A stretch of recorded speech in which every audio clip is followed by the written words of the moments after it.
بسم اللہ الرحمن الرحیم۔ شروع اللہ کے نام سے جو بڑا مہربان نہایت رحم والا ہے۔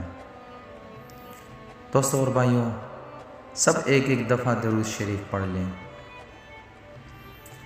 حضرت نوح علیہ السلام نے کبوتر کے لیے امن و سلامتی کی دعا فرمائی اور کوے کو خوف کی بد دعا کیوں دی؟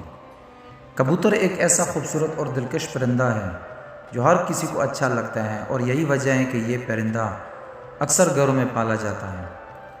گھروں کے علاوہ اکثر مزاروں پر بھی یہ پرندہ موجود ہوتا ہے۔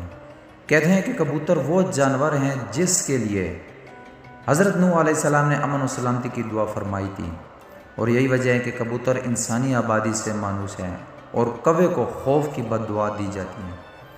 یہی وجہ ہے کہ کوہ انسانی آبادی سے ہراساں رہتا ہے۔ اسی وجہ سے لوگ آج تک اسے اچھا نہیں سمجھتے ہیں۔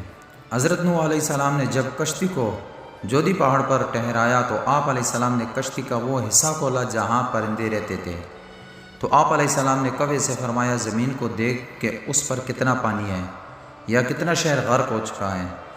کوے کو ایک مردار جانور ملا، وہ اسی کو کھانے میں مست ہو گیا، واپس نہ آیا۔ اسی سے عرب کی ایک کہانی مشہور ہے، فلاں تو کوے سے بھی زیادہ دیر لگاتا ہے۔ چنانچہ حضرت نوح علیہ السلام کو خشک اور سخت زمین کی ضرورت تھی، اسی لیے اس کے دیر کرنے پر کبوتر کو بھیج دیا۔ اسے زمین کا کوئی خطہ بھی نظر نہ آیا، اسی لیے زیتون کا پتہ لے کر حاضر ہو گیا۔